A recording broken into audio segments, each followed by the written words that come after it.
Hey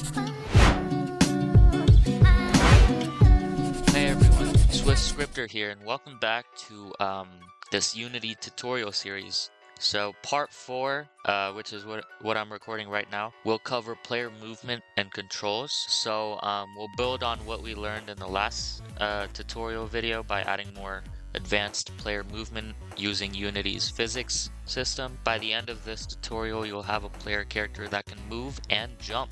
As always, I recommend watching the previous video to understand where we are right now. If you already made it past that, then let's get started. First, let's prepare our scene. So we already have our cube from the last tutorial. We're going to want to turn this cube into our player character in this video. So select the cube, and we're going to want to make sure it has a rigid body component. So I already have this component added. The way I'm going to just demonstrate, I demonstrated this in part 2 of this series, but I'll just demonstrate how you add the component. A quick reminder, so just press add component and type rigid body. Make sure it's rigid body and not 2D. So this is the default settings. It's gonna have use gravity as checked, and basically what this does is adds physics to our game object. It makes it fall due to gravity and things like that, and adds mass. So we're gonna also want to create a plane for this cube to stand on. So let's right click on the hierarchy, go to 3D object, press plane, and we'll want it below where the cube is. Where is it? About here, so that when we press play, it's gonna land on this plane. This will act as the ground, and you can adjust the position using the transform or just move it in the world space.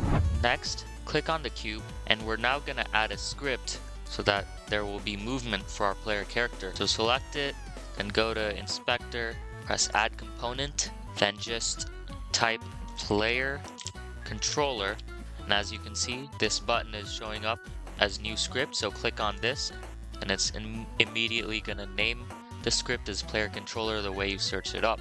So press create and add. Now double click the player controller either through inspector. You can double click on this or double click it in the assets folder. I'm gonna do it through the assets folder. Great. Now that we made it here, once again I actually went over this a little bit in the last video, and since this series will involve a little bit of scripting, it will overlap another series I'm gonna make which focuses solely on Unity scripting as a whole, C# scripting. So I'm just giving like a base overview of how to write code, things like that. So yeah, let's just start with the player movement. We're gonna start by adding 2 public variables called public, and the reason I'm saying public is because, and I mentioned this in the last video too, but it will be visible through Unity itself. It's gonna show the variable in this script component. So let's say public, and then we want the data type. This time I'm just gonna make a float variable called speed, and then we'll also want to set this to some number. So you can set it to 1, 10, anything, just make sure it ends with an F, the letter F. So I'm gonna start with 5F and then end it with a semicolon because that's coding syntax required every time. And sorry, I mentioned 2 public variables. This is actually the only one. The other one can be private because I want to demonstrate something on how to access the rigid body of our game object this script is attached to through the code. The way you get this rigid body component attached to our cube is by going to start, then press RB, this rigid body variable we set up, equals, and you want to use this method, get component rigid body, parentheses, and then semicolon. So usually this will have like some keyword popping up here. So I'm actually gonna change this setting by going back to Unity, edit, preferences, external tools, and where it says external script editor, click on this, then press Visual Studio. I'm using Visual Studio 2022, so whatever, make sure it's Visual Studio. Whatever you have, you may have 2019, anything like that. Then press regenerate project files. So I actually should have done this in an earlier video when setting up this project, but I'm setting it up now, so better late than never, am I right? So once you click that regenerate project files, let's close this, open it again. Now as you can see, it's showing these different colors. So previously it was not this color, now it is. So I'm just gonna demonstrate what happens when you type it. So get component, see it shows up in this scroll view. So get component, you can press that, press enter, tab, and there it is. So Unity automatically knows what you want, so it just sometimes autofills for you. Now back to what we want to add player movement. We're gonna capture the player input. So we're gonna use input.getAxis, and I went over this in the last video too. So we're creating two variables or floats called move horizontal if we want to move left or right equals input.getAxis horizontal. So basically what this means is if you press A or D or the left arrow or right arrow, that means you're going to move left or right. Now we're going to do the same for vertical. So float move vertical equals input.getAxis vertical. And this is going to be the same, be similar to this, except since we're doing vertical in this getAxis, this value is going to change depending on if you press W, S, up arrow, or down arrow. Next, we're going to create a vector3 movement equals new vector3 move horizontal. Now this is autofilling, but this is not actually what we want. We're going to do move horizontal, 0F, then move vertical.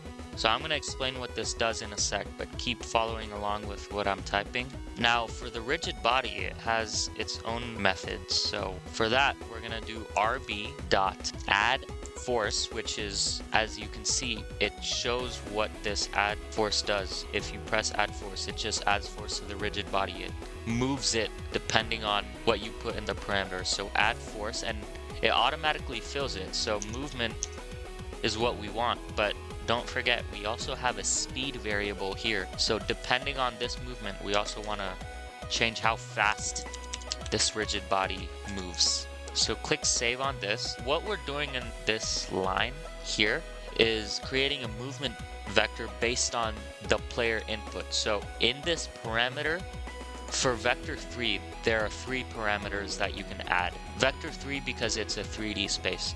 So X, Y, and Z. X is what we want to move horizontally. So if in the x-axis, if you press A or D, it's going to move horizontal based on what value we have here. And move vertical is the z-axis. So if you want to move up or down, then we press W or S. The speed variable, you can guess what it does. It's going to change how fast cube moves. So save this, Control S, and go back to Unity and click on the cube again. And now as you can see, this speed variable is actually, you can modify it through Unity itself since we made it public. Whereas the rigid body is not visible because we made that private. It's only accessible in the script. So let's test what this does. Let's test how this goes. We're gonna go, oh crap. Well, I mean, it works again. That was pretty fast. Maybe decrease the speed. Let's see. I set it to 1. Let's see how it goes. Okay. And then, oh yeah. Oh, that, I love this.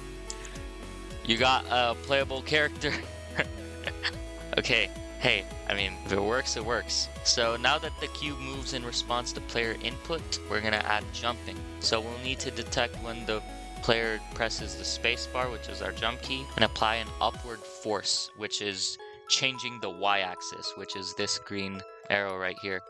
So let's go back to our script, double click on this or open Visual Studio again. Then we're gonna add something called an if statement. If statements basically are like, if you do something, then do this. I'm gonna go more in depth on this in the scripting tutorial series, as I said, but for now just follow along because this is how you add jumping. So let's do if input dot, instead of get axis, we're gonna do get key, and make sure it's not get key because as it explains here, it returns true while the user holds down the key. We want to press the spacebar. Instead, let's do get key down, so when the user starts pressing down on the key, then the action in this if statement will be done.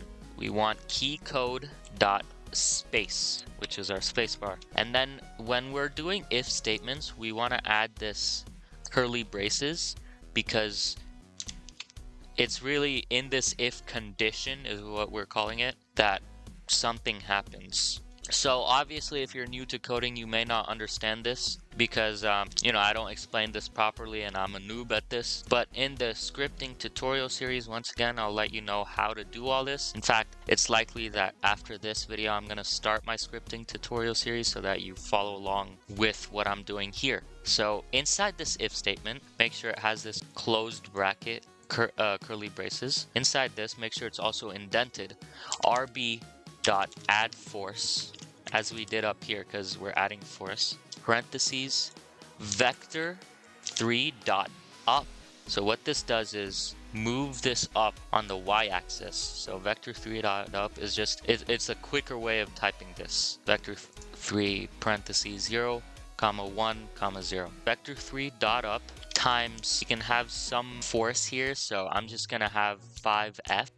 We'll add I'll actually make another variable called public float jump force equals 5f or something. And then instead of 5f here, I'm just going to add jump force.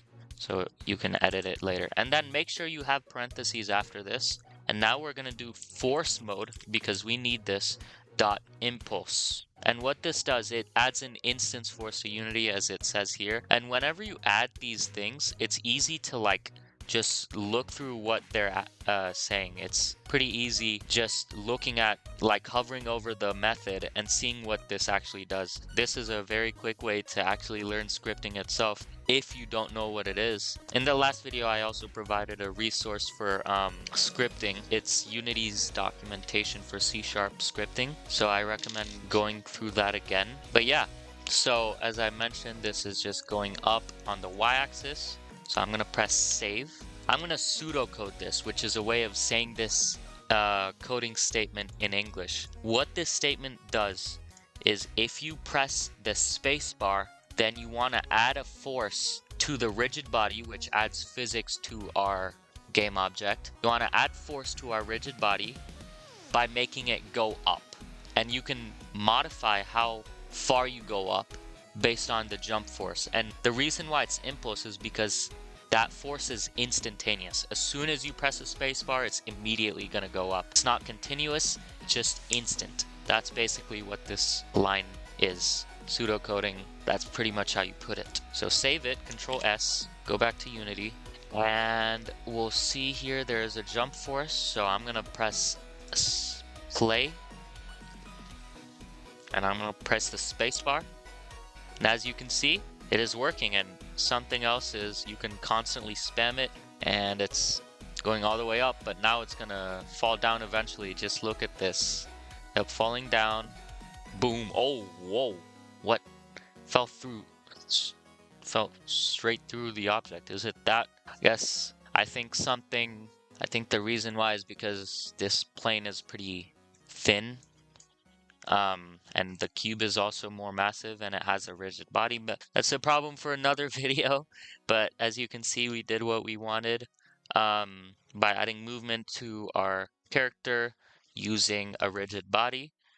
And yeah, now it's your turn. Just experiment with different force values for jumping, try adding new controls, mess around with the scripting, do things like that and see how it affects the gameplay. That way you learn more about scripting. Anyways, that's pretty much it for this video. Hopefully you guys enjoyed. In the next video, we'll be diving into in the next video for this series, we'll be creating game environments and levels, understand all that. And yeah, thank you guys so much for staying tuned, and I'll see you guys all next time. Bye.